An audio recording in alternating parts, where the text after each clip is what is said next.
Magic Cottage, Chapter 2. We drove to Cantrip the following Tuesday. Our work style allows such freedom. Midge, having rung the number in the ad the day before and finding it belonged to an estate agent. He told her a little more about the cottage, not much, but enough to increase her enthusiasm. At present, it was unoccupied, the owner having died some months earlier. It had taken this long to have the deceased's affairs sorted out before the property could be put on the market. Midge, keen-eyed throughout the journey, kept telling me she didn't expect too much. The place would no doubt be a huge disappointment, but it didn't sound interesting. From the agent's description, it could just turn out to be ideal. The journey took a couple of hours or so, maybe close to 3 by the time we'd taken a few wrong turns, looking for the village of Cantrip. Still, the scenery, once we reached the new forest with its wood and heathland, was worth the long drive in itself. We came upon herds of ponies, and although we didn't actually catch sight of any deer, there were plenty of signs telling us they were about. And for a city-bred boy, that's almost as good as the real thing. The weather was May fine, the air crisp and bright. We kept the windows of the hatchback down once we were off the last motorway, and despite her barely hidden apprehension, Midge had joined me in choruses of blue suede shoes and mean womans, and the like. You see, I was going through my old rock period that morning, my musical mood varying from day to day. The fresh air was making me hoarse before we got to the village. I have to admit, Cantrip was a little of a letdown. We'd expected thatched roofs and old inns and a village green with its old rusty-handled pump, National Trust stuff. What we got was a fairly uninteresting high street, whose houses and shops must have been built around the late 1920s or early 30s. Now, it wasn't quite that bad on closer inspection. There were really some ancient properties of crumbling character amongst the less old structures. But overall impression was pretty drab. I could feel Midge's heart sink. We crossed the bump in the small bridge and drove into the high street, keeping our eyes peeled for the estate agents, and saw our disappointment to ourselves. We found his office jammed between the post office cum grocer's and butcher's shop. The frontage so small we'd have gone past before Midge tapped me smartly on the shoulder and indicated. "There," she cried, as though she discovered the missing link. A cyclist wobbled by, scowling because of the car's sudden halt. I shrugged a friendly apology and pointed at Midge so she could take the blame, but didn't catch his grumbling response. Probably just as well. He looked a mean local. After reversing into a space, Midge and I left the car and strolled to the estate agent's office. Midge, suddenly nervous as a kitten. Now this was something new to me. We'd been together a long time, and I was used to her occasional skittishness, especially when she had accepted a new commission. I should have mentioned that Midge is an illustrator, and a damn good one, specializing in children's books. You'll see her work alongside Shirley Hughes and Maurice Siddock, although you probably know her as Margaret Gudgeon, but nervous of a brickbroker. I quickly realized it wasn't the agent, but the prospective view in the cottage that had unsettled her. Hell, the mood had been building from Sunday through to now, and I couldn't understand why. I pulled her to a stop before pushing open the door, and Midge looked at me distractedly, her attention more involved in what lay beyond that glass. "Take it easy," I said softly. "There'll be plenty more for sale, and we may hate this one anyway." She took a deep breath, squeezed my hand, and went in ahead of me. Inside, the office was less cramped than it should be, because although narrow, the single room stretched back a far way. Pictures and details of property covered the length of one, and the badly painted wallpaper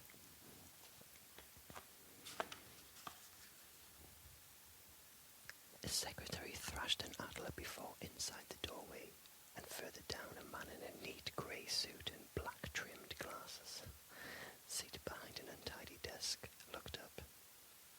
I peered over Midge's shoulder and said, "Mr. Pickleshift." He appeared not to mind his own name, because he smiled broadly. "No, not really. I think he just liked the look of Midge." "Yes, indeed," he said, rising and waving us forward. I nodded to the secretary, who had stopped clattering to give us the once-over as we passed. I might as well have just greeted a sullen whale for the expression she showed. "You'll be Mr. and Mrs. Gudgeon," Pickleshift surmised, reaching forward to shake Midge's hand, then mine. He designated 2 chairs angled towards him on our side. "No, she's Gudgeon. I'm Stringer." We both sat at the agent and glanced from face to face before following suit. "Then it's only you, Miss Gudgeon, who was looking for the property?" "I'm not sure, but he may have said Miss just to show he was part of the new order." "We both are," Midge replied. "It's the cottage advertised in the last Sunday Times that we want to see. I told you over the phone." "Ah, yes, of course, Flora Geraldine's roundhouse." We both raised our eyebrows, and Pickleshift smiled. "You'll understand when you see the place," he said. "And Flora Geraldine, she's the woman who owned the cottage?" asked Midge. "That's correct. Rather an eccentric old lady. Well known hereabouts, something of a local character, you might even say. Well known, but not much known about her. Kept herself very much to herself." "You told me she died," said Midge. "Yes, some months ago. Her only surviving relative is a niece living in Canada." They'd never met, apparently, but Miss Geraldine's solicitor eventually traced the niece and advised her of her inheritance as next of kin. I imagine there was a small amount of money left also, but I doubt it amounted to much. I understand Flora Geraldine had a very frugal existence. The niece instructed the solicitor to sell up and send on the proceeds. "You mean she didn't want to see the place herself?" I asked. Pickleshift shook his head. "No interest at all. However, Flora Geraldine was sufficiently concerned about the fate of her cottage, and have a certain proviso inserted into the will regarding its sale." Midge looked anxious all over again. "What kind of proviso?" The agent's smile widened to a grin. "I don't think that's anything for you to worry about." His hands came up and flattened themselves on the desktop, so that for a moment, his eyebrows bent sideways, he resembled a bespectacled grasshopper. "Now," he said breezily, "I suggest you take a look at the cottage, then we can discuss the details if you find you're interested." "We are already," Midge responded. My foot flicked at hers. No need to appear too keen before bargaining started. Pickleshift reached into a drawer and brought out a set of keys, 3 in all, long and old, attached to a ring and labelled. "The cottage is empty, of course, so please feel free to have a good look around. I won't accompany you unless you specifically want me to. I always feel clients prefer to inspect on their own and discuss things freely between themselves." It was Midge who reached for the keys as she grasped them so reverently, you might even have thought they were keys to the kingdom. "Fine," I said to Pickleshift. "So how do we get there?" He drew us a quick map, which was simple enough, provided that we didn't miss the small turn-offs. Then we were on our way. "Okay," I said as we steered through the winding lane, a leafy canopy overhead, subduing the light and cooling the air. "I still don't get it." Midge looked at me curiously, but she knew. Oh, she knew what I meant. "You act like you're already in love with the place." I tapped the wheel with the back of my hand. "Come on, open up, Midge. What's got into you?" Her fingertips sank into the hair at the back of my neck, when she lightly stroked. Her voice voice was a little distant. "It's just a feeling, Mike. No more of a conviction that's going to be all right for us." The slight pause didn't go unnoticed by me. "Then how come I don't feel the same?" She was back with me, eyes shining with humour. "Oh, probably because there isn't anything within walking distance of a pub, a Big Mac, a multiplex cinema. This isn't civilized for you." I was hurt. "You know I want to get out of the city as much as you do." She gave a short laugh. "Perhaps not quite as such, but you are right. I admit your values have changed recently. I'm not sure our complaining neighbours have something to do with it, though. Yeah, I agree. I need somewhere to play when I want and as loud as I want. But that's not all of it. And anyway, I didn't appreciate their noise too well either. Nor me, or the traffic, or the dust, or the hustle, or the bustle. Let's get away from it all," we harmonised, pulling our heads together. Once she'd stopped giggling, Midge said, "It's true though. Sometimes I think the whole city's going to collapse in on itself." You could be right. I was looking for a turning in the left, one of those that Pickle shift had warned us not to miss. "I know it's weird," she went on, lifting from her lap the particular leaflet that the agent had given us, "but when I looked through the paper on Sunday, this place seemed to fly out at me. I couldn't concentrate on any of the others. My eyes kept coming back to this one. It was as if everything else was out of focus." I moaned long and low. Midge, I hope you're not going to be disillusioned." She didn't reply, she just looked ahead. And suddenly I wanted to turn the car around and go back the way we came. Keep going right the way back to the smoky old city. A shiver of premonition. Yeah, I think it was. But such things were uncommon to me then, and I thought of the feeling of only cold feet at the prospect of moving out. Maybe she'd been right. I wasn't ready yet for the little house on the prairie. Of course I kept going. What kind of fool would I have been if I'd U-turned? What good reason could I have given? I loved Midge enough to make the changes in myself, and I knew that it was good for her to eventually become good for me. She had values and motives that I admired and loved her for. I'm not too proud to say I felt a need to acquire some of those ideals for myself. I've had too many good times and not enough right times. She made right times. The turn I was keeping my eye out for suddenly materialized, and the agent had been correct. It was too easy to miss. I slowed down the car, almost coming to a stop, to take the sharp corner. Our Volkswagen Passat used up most of the road as it gathered speed, and we were still in a wooded area, trees brimming the lane right up to the edge.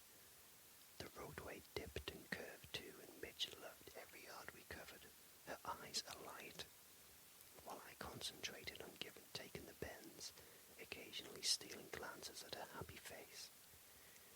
Shouldn't we have reached the cottage by now? I was beginning to wonder if I hadn't taken the wrong turn. Midge consulted the sketched map. It shouldn't be far. I slammed on the brakes, an arm automatically sketching across Midge's chest to hold her back, even though she was belted in. She rocked with the car and turned to me in surprise.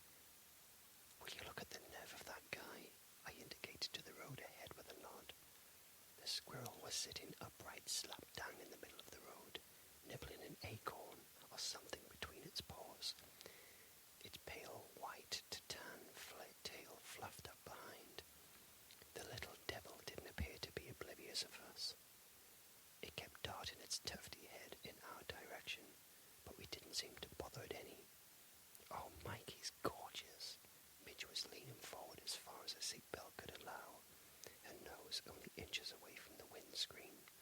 "He's a red. I heard they're coming back to this part of the country. Oh, he's lovely.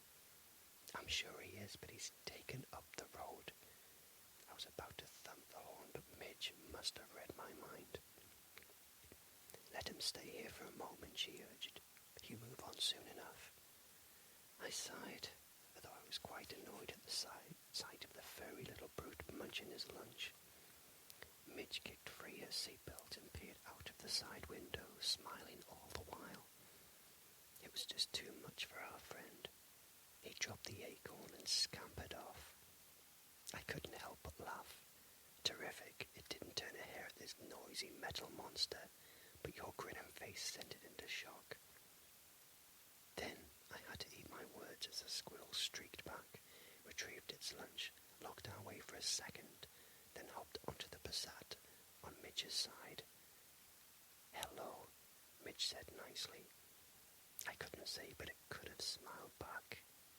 I leaned over and just caught sight of the stirring of undergrowth as the squirrel departed once more. I expected Midge to give me some of her smug remarks, but there was the only immense and innocent pleasure on her happy face. I pecked her cheek amused and shifted the automatic key stick into drive. Onwards, I said. Midge settled back and scanned our surroundings as we sped by. We soon came clear of the trees. Rough grass verges on either side of the lane, opening up into stretches of heavy green bracken and yellow gorse, pushing back the thick woodland as if to say, enough is enough. The sun was high, now at its zenith, and the sky around was bleached a pale blue. We'd chosen a perfect day for a trip into the country, and my enthusiasm was picking up once more. Despite the disappointment in Cantrip itself, Midge clutched at my arm. I think I see it, she said with restrained excitement. I squinted, but I didn't catch anything. It's gone, said Midge. I thought I saw a splash of white ahead, but now the trees are in the way. The car was rounding a long sweeping bend, and the woodland was coming back in the road with a vengeance. In places, leafy low-hanging branches brushed against the windows. This forest could do with a trim, I grumbled. And then we saw the cottage, set back from the road, a low, weathered fence, with many of its uprights reclining at angles, or falling out completely, bordering the front garden. A small gate was closed, and a sign, peeling and weary-looking, was battened across the struts. A beautiful but faded script. The sign said,